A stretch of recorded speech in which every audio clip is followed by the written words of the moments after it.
Thank you everyone and welcome to tonight's ordinary meeting of Council. I'll open the meeting by saying that the Council acknowledges the traditional owners of this land, the Wadawurrung people, one of some 25 clans that form part of the Kulin Nation. We acknowledge and respect their continuing connection to the land, water, culture and the contribution they make to the life of our community. We pay respect to their past and present elders and their emerging leaders and extend this respect to all Aboriginal and Torres Strait Islander people. Just to remind everyone, we are live streaming tonight and also recording. We do have Councillor Pizzi who is joining us via Zoom as well. Just be aware if we do have any technical issues or problems, we may have to adjourn the meeting and come back. We are able to adjourn the meeting up to a 30-minute period, after which time we will need to adjourn the meeting totally. Mr. CEO, do we have any apologies? No, Mr. Mayor, no apologies this evening. Councillors, conflicts of interest? Do we have any conflicts of interest? Yes, Mayor. I certainly have a conflict of interest in respect of item 14.2, the application for consideration for the permit for the amendments to the BoQ building. I certainly will also have a conflict in respect to items under 14.1 that go to the other permit to do with the building itself, of the Rolling BoQ and Tennis Association building. I will be vacating the meeting whilst those matters are being discussed. Thank you very much. Councillor Merriman, any other conflict of interest? No, thank you, Councillor Pizzi. I will declare that I do have a conflict of interest in regard to the planning scheme amendment in the report for Queen C33, but there are no items for decision making on that tonight. There are no leave of absence of councillors. Public question status update. The recommendation is there before you, councillors. Can we get someone move the recommendation? Move Councillor Salter. Seconded Councillor Merriman. All those in favour? Aye. So Councillor Pizzi is on Zoom, was a aye for that one. Confirmation of the council minutes, the ordinary meeting of council for the 18th of June. The recommendation that we accept those and confirm as an accurate record. That moved Councillor Merriman, seconded. Yep. Seconded Councillor Minty. All those in favour? Aye. Thank you. Aye. Through you, Mr. Mayor, just before you do move on, item 5.2, public questions. Oh, yep. So I do apologise. I moved a bit too quick and we forgot item 5.2, public questions. We have two public questions tonight. As we have alluded to in the past, I will read the questions and they will be responded to directly to those people. So the question one comes from Tim McAvoy. The question is, why is the council offices still closed for over-the-counter business? I would have thought that council could install the distancing and screens for staff, just like banks and supermarkets. Thank you, Tim, and we will reply to you directly for that question. Second public question is from the PLCA. The question, the association has received numerous complaints about the state of Bunnywood and Ripview in relation to damage to natural habitat, and the damage is now quite extensive and has been going on for some months now, with destruction of habitat including moona trees and ground species in the area. Can the council inform the community about how they can tackle this problem? Thank you very much, and as I said, we will respond to you directly with that. And thank you for bringing that to my attention, Mr. CEO. I'll just check, did we get a confirmation of the minutes? Yes, we did. Okay. Councillors, a record of Assembly of Councillors, which is contained in adjunct to item 7. Recommendation is there. That's moved by Councillor Salter. Second, Councillor Merriman. All those in favour? Aye. Aye. Thank you. Notice of motion, there is no notice of motion status update, no motions of notice outstanding. There are no notices of motion were received, and we have no petitions or joint letters. Functions attended, item 10. We have a list there before you, councillors. The recommendation that the functions attended report be received. Let's move Councillor Merriman. Seconded. Seconded, Councillor Pizzey. Thank you, Councillor Pizzey. All those in favour? Thank you very much. Reports, community wellbeing, no report. Local economy, no reports to consider. Item 13, environmental sustainability. Mr. CEO, you're the reporting officer, I believe, for this one. I am, Mr. Mayor, so thank you. I don't have a lot to say to introduce this item, simply that it was an update that Council had requested in March when Council resolved to progress and develop an emergency response plan.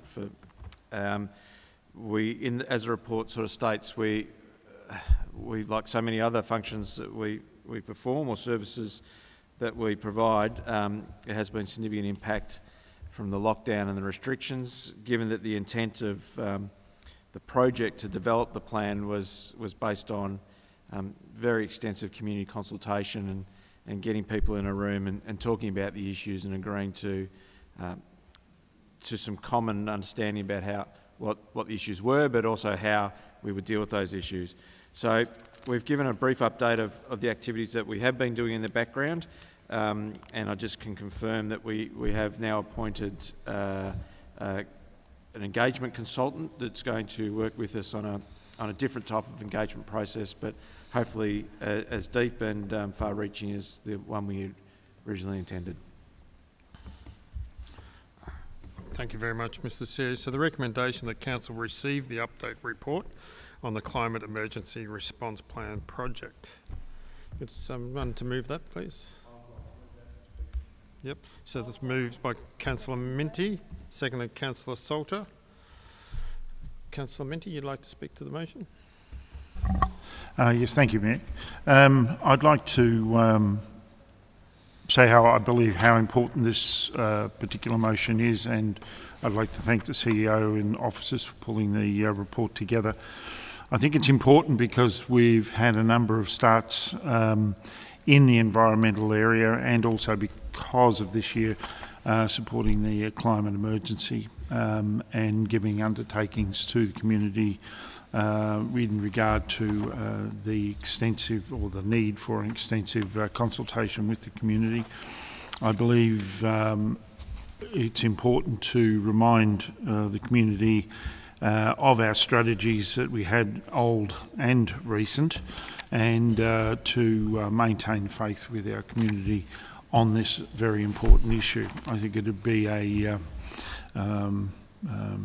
churlish not to recognise the difficulties that we've had in recent times with climate change, in particular things such as the bushfires, the obvious issues associated with the coastal areas of New South Wales, the difficulties with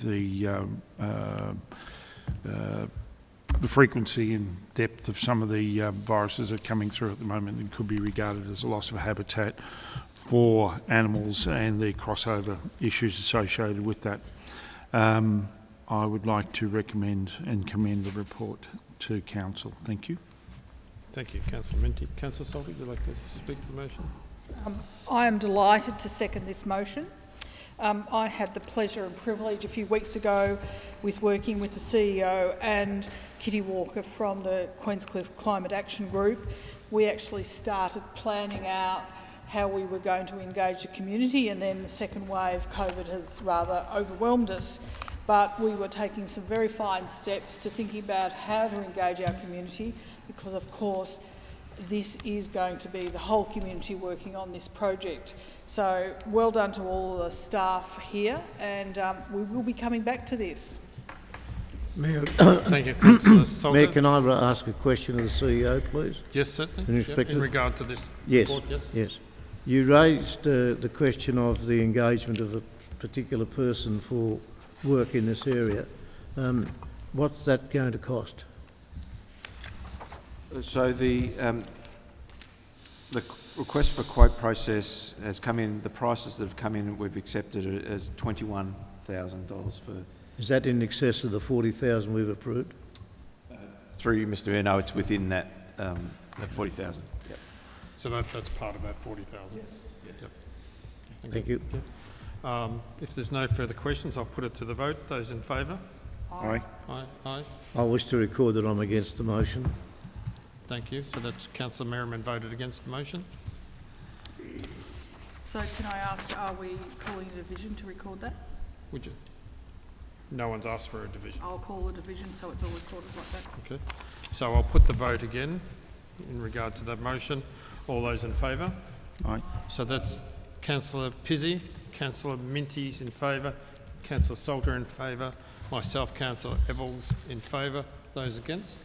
Self. Councillor Merriman is voting against. Thank you very much. Item 14, Planning and Heritage report. I'm handing over to the General Manager, Mr. Rajaratnam. Thank you. Thank you, Mr. Chair. I'll just wait for the... Just waiting on the microphone to be moved. Thank you, Mr. Mayor. Council, this is your usual monthly planning permit activity report. As you can see from the leading table there have been 3 new applications that we've received, which represents a significant downturn in BoQ terms. We had 9 last month.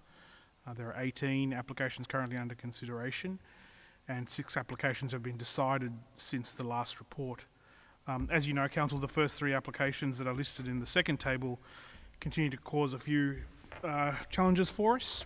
2017-059 is a application for construction display of signage at the wharf.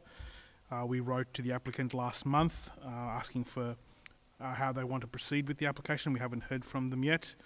The next one, 2019-065. Once again, we're waiting for DELP to come back to us with their views on the vegetation clearance.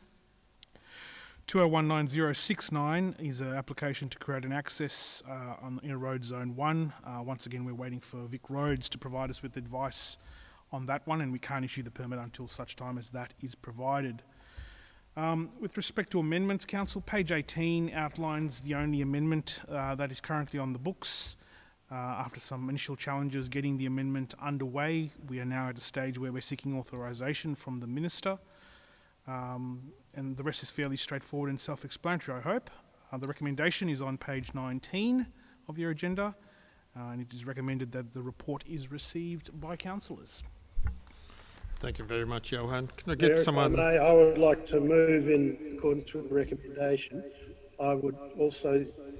sorry, Councillor Merriman, can you just... Accepted, I would like sorry, Councillor Merriman, just wait one moment, please. Councillor Pizzey, do you want to just Sorry, hold off Councillor for a Pizzey, second? sorry. Yep. So I can't hear what you're saying. So, councillors, on page 90, there's a recommendation that the planning permit activity report be received. So I just need to have someone move that first, please. Move, Mayor. As moved, Councillor Pizzey, seconded Councillor Salter. All those in favour? I abstain.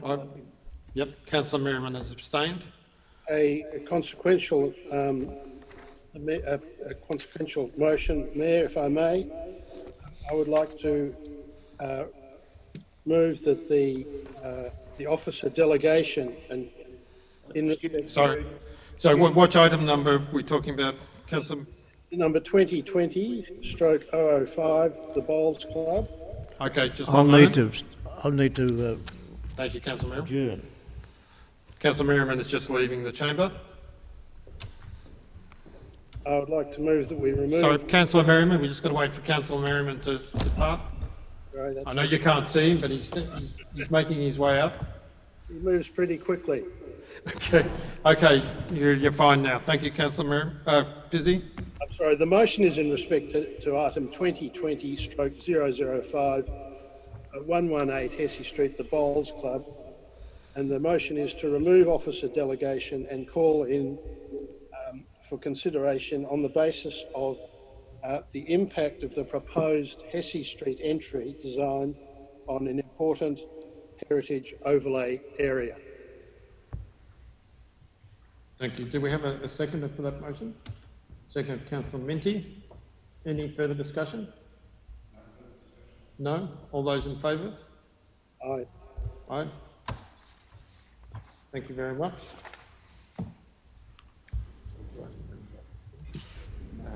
No. No.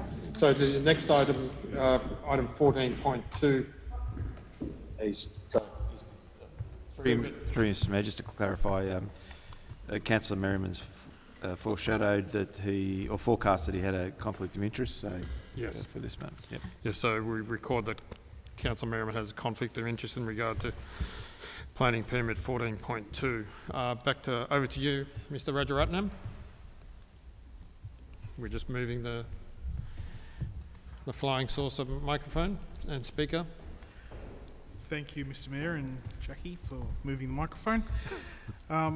Councillors, this report is fairly straightforward in that it seeks your approval to grant a permit to extend the croquet clubhouse at Queenscliff. The application seeks a planning permit to enable the construction of a two-room building, which is proposed to provide toilet facilities and office space. The building will be spatially segregated by a distance of approximately 1.5 metres, as it states in the report, and is an extension to the existing clubhouse via a roofed glassed walkway. The application was advertised and no written objections were received. The key issues, as it states on page 20 of your agenda, is whether the design and selected materials and finishes of the proposal are appropriate in light of the heritage values of the existing croquet clubhouse and the surrounding heritage in the precinct. The site plan can be found on page 21, although I'm fairly sure you're familiar with the location. The proposal generally complies with the planning scheme controls, with the exception of one matter, and that is how it complies with the heritage precinct which lies over the land. In view of this, officers have sought advice from Council's Heritage Advisor, and that advice is provided to you on page 22. In effect, it's one of a fairly old building, potentially 100 years old, and it's probably one of the first ones that are associated with early public sports facilities. The zoning and overlay and officers' discussion can be found in subsequent pages. The officers' recommendation is on page 29 of the agenda. It is recommended that the application is supported subject to further amended plans being submitted, and the amended plans will require the applicant to provide elevations of the new building, which show a high quality design that enables the building to clearly contrast with the existing building, but respect the environment and public location of the site. Other conditions are also listed on that page for your consideration. I commend the recommendation to you and look forward to hearing your deliberations on the matter. Thank you very much, Johan. Officers, the recommendation is... Sorry, it's the snitch. Been watching MasterChef. Thank you, Jackie. Councillors, the recommendation is there on page 28 and 29. Do I have someone move the recommendation? So let's move Councillor Pizzey. Thank you, Mayor. Seconded. Move in Thank accordance you. with the recommendation. Thank you. Seconded, Councillor Salter. Thank you. All those in favour? Thank you.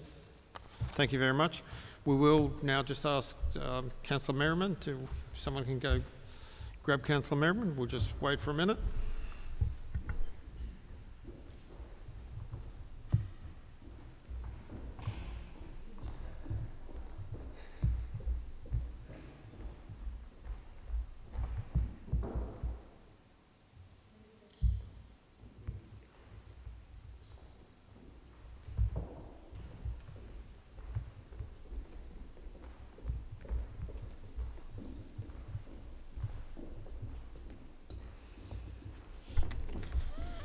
Thank you, Councillor Merriman.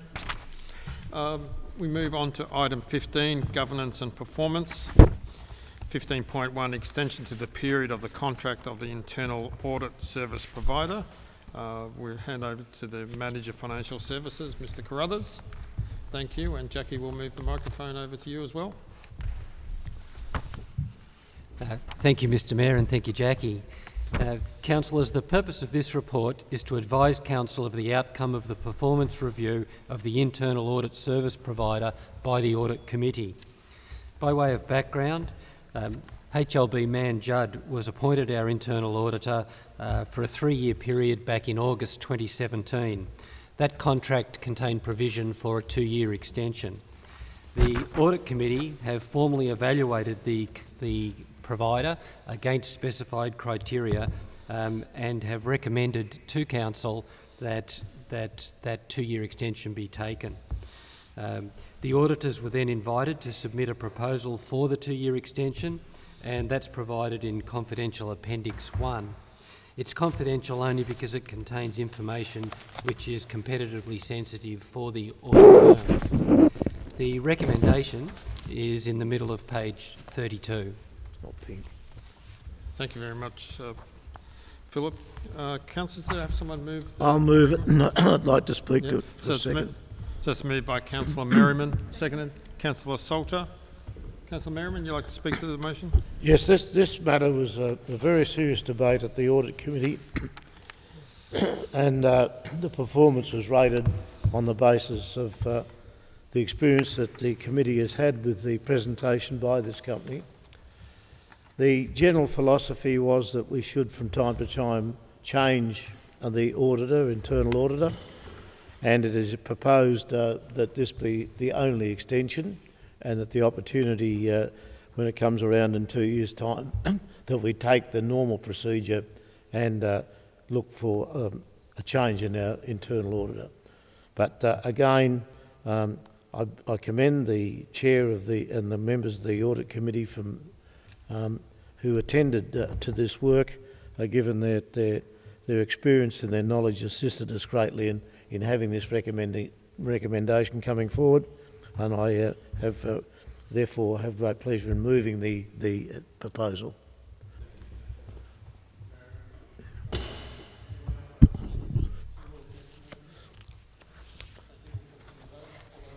All right.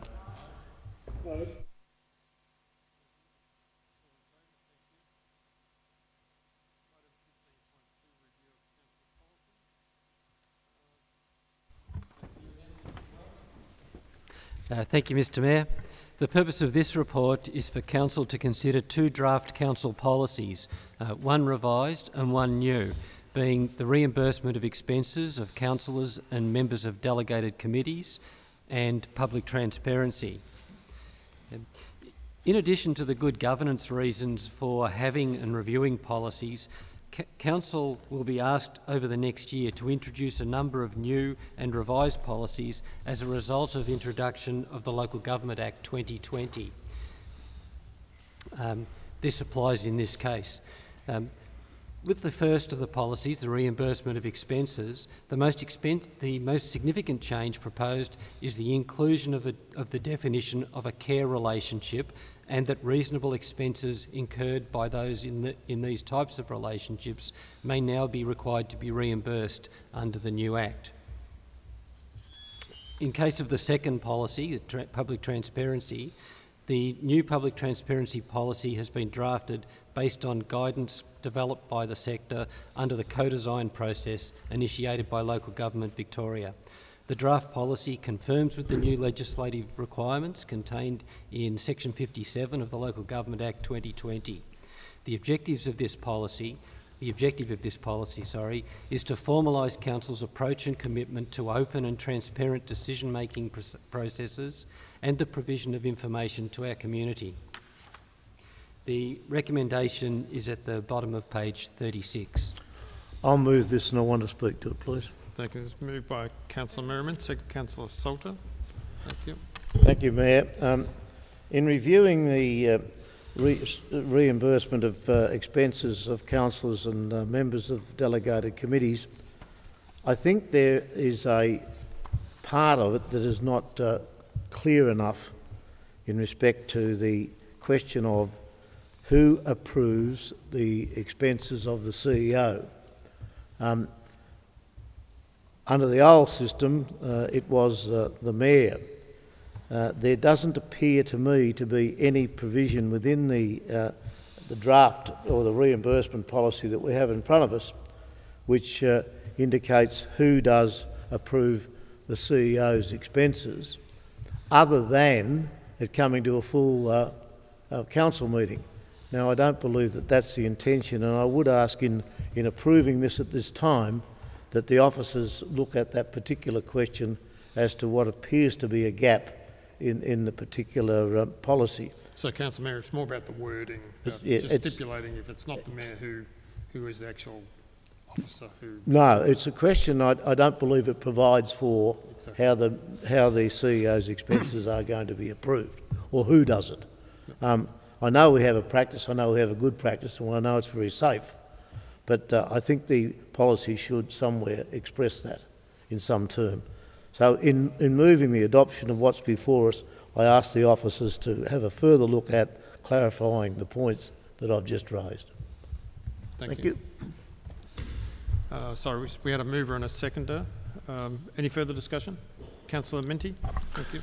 Through you, Mr Mayor, thank you very much indeed. I'd like to encourage all those that have interest in public transparency to review the changes brought about by changes to by the state government of the Local Government Act 2020. I'm advised that these represent a change for the good in transparency, which was the intent of these changes. We're encouraged by the changes. I think they will ensure citizens and residents with an interest in these matters certainly more access to the information, and I think that's got to be a good thing. Yeah, thank you. Thank you. I've just got one question to the General Manager. So we receive a template from the state government for this. Have we changed anything, or I do understand there are some council who've made some considerable changes to the policy. Has our policy changed much from that template from the state government? Not in terms of substance of the intent. It's changed in terms, obviously we have to rebrand it a little, but in terms of substance, no, it's pretty much exactly what a number of other councils, what most other councils have adopted. Thank you very much. Thank you. If no further discussion, I'll take that to the vote. All those in favour? Aye. Aye. Thank you. So moved. Item 15.3, governance rules. Again, Mr Carruthers. Thank you, Mr Mayor. The purpose of this report is for Council to consider draft governance rules for public exhibition and determine the community engagement process to undertake prior to being presented with a final document for adoption at its meeting in August. This also arises out of the new Local Government Act. The draft governance rules are divided into an introduction and 7 chapters. The chapters are governance framework, meeting procedures for council meetings, meeting procedures for delegated committees, meeting procedures for community asset committees, disclosure of conflicts of interest, a miscellaneous section which deals with remote meetings like this one, and the entitlement of the CEO to respond to criticism of council staff by councillors. And finally, Chapter 7, the election period policy. These chapters are relatively unchanged from what was in the existing local laws, except, of course, that the chapters dealing with committees didn't exist, and in fact we have neither of these committees in place at the moment. Chapter 7 on the election period policy is also relatively unchanged in intent, although there are some details of change, and this chapter was only completed today, so it's not in the documentation that you have in front of you. Councillors, the recommendation is in the middle of page 40. Thank you very much. Mr Mayor, I wish to move a resolution in respect to this matter. Yep.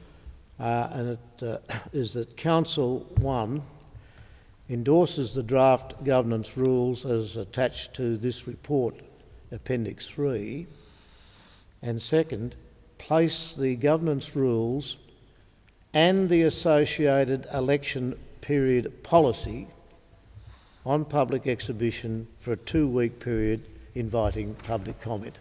I move that. So that resolution's moved by Councillor Merriman. Do I have a seconder for that? Second, Councillor Salter. Any further discussion? If not, thank you very much, Councillor Merriman. All those in favour? Aye. Aye. Thank you, Councillor Pizzi. Item 16, authorisation, signing and sealing of documents. There are no reports to consider. Questions without notice. The question without notice status update. No questions without notice outstanding. Item 17.2, questions without notice. Councillors, do we have any questions without notice? Councillor Merriman, do you have a... No? I do have one question without notice, which is to the CEO. I think 2 weeks ago and 2 weekends ago, and also the previous weekend, we had a lot of reported trouble and in regards to what appears to have been partying out at the Point Lonsdale Lighthouse Reserve, in particular in the P1 huts. I'm just wanting to know what council has done in response to those partying tricks. Yeah, through you, Mr Mayor. I mean, the first thing we worked out is why we didn't get an invitation, but having worked through that, we then worked with the police to, I guess, make sure that the community around that area knew that they could contact the police and if there were some disturbances, and also work with the police to get a commitment that they would have a greater presence over the coming weekend, which they did. Council officers then proceeded to organise to have the site cleaned up, and we also cleaned the interior of the spaces, and for the time being, we erected the temporary fence. We are now going through a process of putting a proposal to Heritage Victoria for council to secure the P1 huts in a manner that respects that there's still some decisions to be made around the heritage of those huts, but we need to make them safe and not accessible. So that process has just begun. The intent with that is to board up the openings and to give the P1 huts a coat of paint and to continue the work around the vegetation so that the site is more open and more easily open to surveillance. So given the historic nature of the P1 huts, we obviously have to wait for Heritage Victoria before we can commence. Yeah, through you, Mr Mayor, yes, the recent extension of the heritage overlay means that there's a process that we need to go through. Okay, thank you very much. Any further questions without notice? Yes, on reflection, I'd like to raise a question with the CEO as to recent communications that were received in respect of dogs on beaches. I think it has been an issue that's been raised with councillors over a period of a couple of years, and I'm wondering if there's any new developments in respect of what we've been doing in that area. Through you, Mr Mayor, and thank you, Councillor Merriman, for the question. There are some new developments, and we've diverted some resources from our local laws team and I guess directed the local laws team to make this a focus for their work over the coming months. We were concerned that we were not getting a lot of results and a lot of traction with the efforts we were putting in. So over the past week, we've started that new regime. The local laws team are now spending up to 3 to 4 hours at the beaches each day, and we're also creating a bit of a data profile. So they're taking some photographs. They're collecting data about number of dogs on leashes, number of dogs off leashes, and this will all go to inform, I guess, the ongoing strategy for, I guess it's a combination of education for our community, that the importance of this local law around keeping dogs on leashes, but also giving the councillors enough information to know what we're doing down there. And probably the third thing would be giving our community a bit of a warning that we need to act in a strong way, and that we're going to have some presence there, and if we don't see compliance, that there are other things that we need to do to try and secure some compliance. Have you got the interim figures? Yeah, so through you again, Mr Mayor, so over the past week, on average there was between 40 or 60 dogs recorded through the period, those 2 to 3 hours that they were present at the beaches. Probably the day of, and I would say one day that the highest number of dogs off leashes was 5, and that was a day when there was 60 dogs recorded, and there were a couple of days where there were no dogs off leashes. So on average, we're looking at between 1 or 2 dogs off leashes during those periods that the officers are down there, which, you know, obviously is work that we need to do to make sure that we get it down to 0, but it's probably, early indications indicate that it's probably not as a dire situation as we've been led to believe. Thank you very much. Thank you very much. Any further questions without notice? No? Councillor Pizzey? No? Thank you. Item 18, list of council meetings, planning review meeting if required, Thursday the 13th, and our next ordinary council meeting is Thursday the 27th of August. Item 19, a recommendation there, councillors, that the council suspend standing orders and commence in camera meeting, at which time the meeting will be closed to members of the public to resolve on matters pertaining to the following items. 19.1, confirmation of the 18 June 2020 confidential council meeting minutes. I'll move that, noting the fact that there's only one item to be discussed, and that's the question of the confirmation of the